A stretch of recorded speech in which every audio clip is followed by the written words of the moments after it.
आज मैं अपने आप को एक बहुत गौरवान्वित समझता हूँ क्योंकि मसौढ़ी आने का मुझे एक मौका मिला और इसका मेरे लिए एक बहुत महत्वपूर्ण ये है क्योंकि यहाँ दो व्यक्ति, एक तो मेरे पूर्वज मोहनदास करमचंद गांधी आए थे और दूसरे जिनकी गोद में मैं बैठा हूँ, जब बच्चा था तब जिनकी गोद में मैं खेला हूँ, वो खान अब्दुल गफ्फार खान सरहदी गांधी, वो भी यहाँ आए थे। और दोनों महान व्यक्ति को यहाँ आने का कारण था जो बिहार में दंगे हुए उस वक्त, जो यहाँ एक नरसंहार हुआ था, उसके चलते बिहार में शांति प्रस्तावित करने के लिए पहले खान अब्दुल गफ्फार खान आए थे और उनके पीछे मेरे परदादा मोहनदास गांधी आए थे। हमारी बदनसीबी ये है कि उस वक्त जिस तरीके से ये दो कौमों के बीच में घृणा का जहर, नफरत का जहर घोला गया था, जिसके कारण वो नरसंहार हुआ, मौतें हुई। बापू ने अपने अक्षरों में लिख के रखा है कि बिहार में दंगों के पहले मसौढ़ी में 1000 मुसलमान रहते थे और जब वो यहाँ आए तो केवल 25 उसमें से बचे हुए थे। करगना स्टेशन के ऊपर सबसे बड़ा संहार हुआ था, कत्लेआम हुआ था और बापू ने यहाँ आंसू बहाए थे कि मेरे बिहार में ऐसा हो जाएगा, ऐसा मैंने कभी भी सोचा भी नहीं था। और अपने आप को कोसा था कि कहीं मुझसे गलती हो गई, कहीं मुझ में कमी रह गई जिसके कारण मेरे लोग इतने वहशी बन गए। मसौढ़ी में उन्होंने प्रार्थना सभा में सबसे ये वचन दिया था कि अब के बाद हम एक दूसरे की हिफाजत करेंगे, क्योंकि जब भी दंगा होता है तब जब दंगे के बाद वहाँ पूछताछ की जाती है तो लोग कहते हैं कि नहीं हमने दंगा नहीं किया था, बाहर के लोग आए, उन्होंने ये कत्लेआम किया, हमने कुछ नहीं किया था। ये एक बहाना होता है। बापू ने भी उस वक्त कहा था कि ये बहाना है, क्योंकि अगर आप चाहते तो कोई भी बाहर से आके आपके गांव में ऐसा कृत्य करके नहीं जा सकता था। आज भी वही हालात हिंदुस्तान में हमको दिखाई दे रहे हैं। आरएसएस और बीजेपी वालों ने कई सालों से, कई दशकों से नफरत का जहर हमारे समाज में डालने की शुरुआत कर दी है। उसका नतीजा आज हम देख रहे हैं कि हम कितने विभाजित, धर्म में विभाजित हो गए, जातियों में विभाजित हो गए। और ये हमारे मुल्क के ऊपर सबसे बड़ा खतरा है। नफरत के खिलाफ की मुहिम बापू ने नोआखली से शुरू की, लेकिन बिहार में आकर उन्होंने अंजाम दिया उसको। और बिहार में जो उन्होंने शांति प्रस्तावित की, उसके कारण स्वतंत्र भारत में उसके बाद वैसे दंगे बहुत कम देखने को मिले, क्योंकि बापू को दिया हुआ वचन बिहार ने काफ़ी हद तक पाला। जिन इलाकों में से बापू गुजरे थे उन इलाकों में शांति बनी रही थी, क्योंकि उन लोगों को अपना दिया हुआ वादा याद आ रहा। आज बहुत साल बीत गए और एक नई हवा, बहुत जहरीली हवा हमारे मुल्क में बह रही है, जो नफरत और एक दूसरे के खिलाफ गुस्सा फैलाने का काम कर रही है। और उसका राजनीतिक लाभ उठाने वाले आज सत्ता में बैठे हैं, चाहे वो इस राज्य की सत्ता में हो या वो केंद्र की सत्ता में हो। ये सारे नफरतबाज लोग हैं और अपनी महत्वाकांक्षाओं के लिए मुल्क के इंसानों को बांटने में उनको ज़रा भी हिचकिचाहट नहीं हो रही। पर क्योंकि हम बटे हुए हैं इसलिए वो कामयाब होते हैं। और हम बटे हुए सिर्फ धर्म के मामले में नहीं है, हम जाति तक बढ़ चुके हैं। और इसीलिए चुनावों को भी वो लोग अपनी मनमानी तरीके से चुनाव को भ्रष्ट कर सकते हैं, क्योंकि जातियों के आधार पर वो उम्मीदवार भी देते हैं और जातियां भी जाति के आधार पे ही मत देती हैं। और इसी के चलते जिस तरीके से राज्य का विकास होना चाहिए वो होता नहीं है, क्योंकि जब अपनी जाति की सरकार होती है तो उसको सारे गुनाह हम माफ कर देते हैं और उस सरकार को समर्थन देते रहते हैं, चाहे वो हमारा काम करे या ना करे। ये खामी जब तक हमारे लोकतंत्र में रहेगी, ये कमजोरी जब तक हमारे लोकतंत्र में रहेगी, तब तक हम लोग सही मायने में एक राष्ट्र के तौर पर विकास नहीं कर पाएंगे। क्योंकि फिर जो सारी चीजें भी काम भी किए जाएंगे वो भी सिर्फ जातियों तक सीमित रह के जाएंगे। और बिहार ने ये महसूस किया है कि कैसे जातिवादी तरीकों से जो सरकार में होती है उसी जाति का विकास होता है और बाकी वंचित रहता है। अब ये तौर तरीके हमने बदलने होंगे। सर का बहुत बड़ा खतरा हमारी लोकशाही पे है, उसमें कोई शक नहीं है। ये एक डाका है हमारे लोकतंत्र के ऊपर।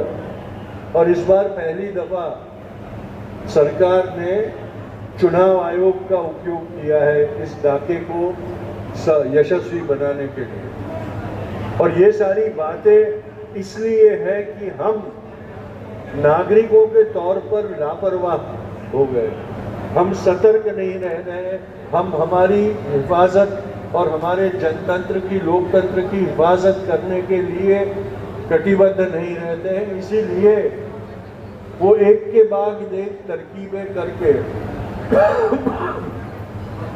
अपनी गद्दी ठिकाए रखने की साजिश करते रहते हैं और हमें उसका फायदा मिलता नहीं। जितना फायदा वो लोग उठाते हैं अपनी सत्ता में होने का, उतना फायदा हमें नहीं मिलता उनको सत्ता तक पहुंचाने का। हमें सतर्क रहना पड़ेगा। नागरिक का कर्तव्य होता है कि हमेशा अपने अधिकारों की सुरक्षा के लिए वो सतर्क रहे, चौकन्ना रहे और उसके लिए अगर लड़ना पड़े तो लड़ने को तैयार हो। लेकिन हम ये बात करते नहीं हैं। हम समझते हैं कि 5 साल में एक दफ़ा वोट कर लेने के बाद हमारी कोई जिम्मेदारी नहीं रहती। जिम्मेदारी जनतंत्र में हर पल होती है, क्योंकि जनतंत्र का असली मालिक नागरिक होता है। सरकार उसकी सेवक होती है और नेता उसके सेवा के लिए चुने गए व्यक्ति होते हैं। पर हम, क्योंकि हमें अपने स्वार्थ के लिए नेताओं के पास से कुछ न कुछ प्राप्त करना होता है, हम उन्हें अपने माए बाप बना के रखते हैं और फिर वो लोग भी राजाओं की तरह हमारे साथ व्यवहार करने लगते हैं। जब तक ये सिलसिला चलता रहेगा, जब तक हम खुदगर्ज नागरिकों की तरह जिएंगे, तब तक असली स्वरूप में आज़ादी नहीं मिलेगी। क्योंकि जो आपके ऊपर मेहरबानी करेगा वो आपके ऊपर राज करने के लिए आपको दबा के भी रखेगा और फिर आप नागरिक नहीं लेकिन बल्कि राजा की प्रजा बन के रह जाओ। इसलिए अब ये ज़रूरी है कि जब भी कोई अन्याय हो सरकार की तरफ से या किसी के भी तरफ से, तो हम उठकर उसका विरोध करने के लिए सतर्क रहिए, तत्पर रहें और कार्यरत रहें। जब नागरिक सतर्क हो जाएगा, नागरिक संतरी बन जाएगा, तो सरकार उसके सामने घुटने टेकने के लिए मजबूर हो जाएगी और उस दिन हम खरे स्वरूप में एक जनतंत्र, एक लोकतंत्र को स्थापित कर सकेंगे।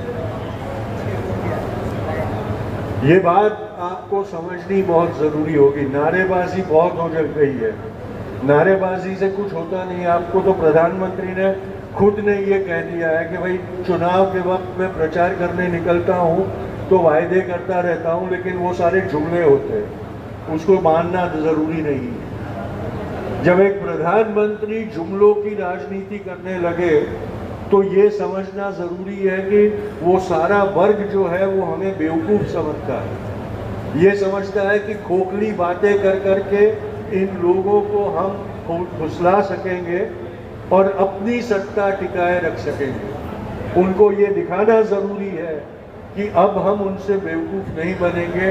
अगर कुछ किसी ने कोशिश की तो उसकी जगह हम दिखा देंगे। बापू ने जब पूर्ण स्वराज की बात की तब इसी तरह के एक राष्ट्र की कल्पना उन्होंने की थी कि जिसमें नागरिक चौकन्ना रहे, नागरिक सतर्क रहे और नागरिक राष्ट्र से वफादार रहे, किसी और चीज से नहीं। और राष्ट्र का मतलब ये होता है कि जहां एक पूरा नागरिक समुदाय बसता हो, रहता हो। ये सारी बातें हमने समझनी होगी। हमने मेरे से हमारे तक का विचार में परिवर्तन करने की जरूरत है। वरना बापू यहाँ आए थे, गांधी जी यहाँ आए थे, ये सारी बातें सुनने में बहुत अच्छी लगेगी, उसका मायना कोई नहीं रहेगा, क्योंकि वो आए वो चले गए, लेकिन आप पे उनका कोई असर दिखाई नहीं देगा। मसौड़ी में मैं चाहता था कि आज अभी क्योंकि पटना में दूसरा कार्यक्रम है, मैं चाहता था कि तरगना स्टेशन पर मैं जाऊं और वहाँ जो 47 में मारे गए मसौड़ी के सारे नागरिक थे उनको श्रद्धांजलि दूं। अब वो कर पाऊंगा कि नहीं मैं जानता नहीं हूँ, कोशिश करूंगा, क्योंकि ऐसे नरसंहार बार बार हमारे राष्ट्र में होते रहते हैं। कभी हिंदू मुसलमानों को मारते हैं, कभी मुसलमान हिंदुओं को मारते हैं। इंसान मरता है और उस इंसान का कोई धर्म नहीं होता, क्योंकि अगर धर्म के ऊपर अलग अलग इंसान बनाने की फितरत होती तो जैसे शेर, भालू, घोड़े, हाथी अलग अलग बनाए जिनको कोई साम्य नहीं होता, वैसे ही हिंदू, मुसलमान, क्रिश्चियन, दलित सबको अलग अलग बनाया। पर ये सारे धर्म, ये सारी जातियां, ये सारे भगवान हमने बनाए और इसलिए उनका उपयोग भी हम बांटने के लिए करते रहते हैं। ये बात समझना बहुत ज़रूरी है। जब तक ये चीज़ हम समझेंगे नहीं और एक जाति की तरह, एक मानव जाति की तरह एक दूसरे को अपनाएंगे नहीं, तब तक हम बढ़ते रहेंगे। हम हमेशा ये कहते हैं कि अंग्रेज़ों ने हमको बांटा और गुलाम बनाया। बटे हम खुद थे। अंग्रेज़ों ने उस बंटवारे का फ़ायदा उठाकर अपनी सत्ता जमाई और अंग्रेज़ों के जाने के बाद आज तक राजनीतिकों ने भी अपने को इसी तरह से बांटा है और अपनी सत्ता कायम की है। हमारे बंटवारे का फ़ायदा उठाने वालों को अब ये सिखाना पड़ेगा कि हम बटेंगे नहीं। उन्होंने ही एक नारा दिया था ना, बटेंगे तो कटेंगे। हम बटते रहे इसलिए कटते रहे और हमको वो लोग गुलाम बनाए जाते हैं। अब गुलामी की कगार पर हमको पहुंचा दिया है। भले अपने आप को आज़ाद भारत के नागरिक समझे, लेकिन एक के बाद एक पिछले 11 साल में ऐसे कानून लाए गए हैं, ऐसे बदलाव हमारे संविधान पर किए गए हैं जिससे हम गुलाम बनते जा रहे हैं। ये सर वाला मामला जो है वो हमें गुलाम बनाने की तरफ और एक कदम, बहुत बड़ा कदम सरकार उठा रही है। उसके साथ साथ जो बाकी के कानून अभी पिछले दिनों में लाने की कोशिश सरकार कर रही है, अगर वो कानून बन गए तो फिर हमारी गुलामी सुनिश्चित हो जाएगी। भले फिर हम संविधान को उठाकर बोले कि हम आज़ाद भारत के नागरिक हैं, लेकिन वो संविधान ही इतना कमज़ोर कर दिया जाएगा कि वो बेमायने हो जाएगा। और अगर संविधान हमारा बेमायने हो जाता है, कमज़ोर हो जाता है, तो फिर नागरिक होने का हमारा अधिकार भी हमसे छीन लिया जाएगा और हम फिर से एक बार गुलाम बन जाएंगे। और वो हमारी नेताओं के साथ, जिन्होंने हमारे राष्ट्र का निर्माण किया, उन नेताओं के साथ हमारी सबसे बड़ी गद्दारी होगी, क्योंकि उनकी जिंदगियों के कुर्बानी से जो आज़ादी उन्होंने हमको प्राप्त करके दी वो हम ज़ाया कर देंगे और एक निकम्मी कौम के तरह हमारी याद रह जाएगी कि जो चीज़ इतनी कुर्बानियों के बाद हमें मिली वो हम टिका नहीं पाए। चुनाव आएंगे, चुनाव जाएंगे, चुनाव के परिणाम आएंगे, सरकार बदलेगी, पर जब तक नागरिक नहीं बदलता तब तक उस मुल्क को नई प्रगति की दिशा नहीं मिलेगी। इसलिए बदलना हो तो नागरिकों ने बदलना होगा, नागरिक बदलेंगे तो सरकार भी बदल जाएगी। इसलिए अपनी जिम्मेदारी और अपनी ताकत को समझना बहुत जरूरी है कि हम क्या क्या कर सकते हैं। आज़ादी भी हमें नेताओं के कारण नहीं मिली, हमें आज़ादी मिली क्योंकि तब के भारतवासियों ने अपनी जिम्मेदारी निभाई, आपके मेरे पूर्वजों ने अपनी जिम्मेदारी निभाई और अपना जो कर्तव्य था वो किया, और वो सारों की जिम्मेदारी निभाने के काम से और कुर्बानी देने की भावना से हमें आज़ादी मिली।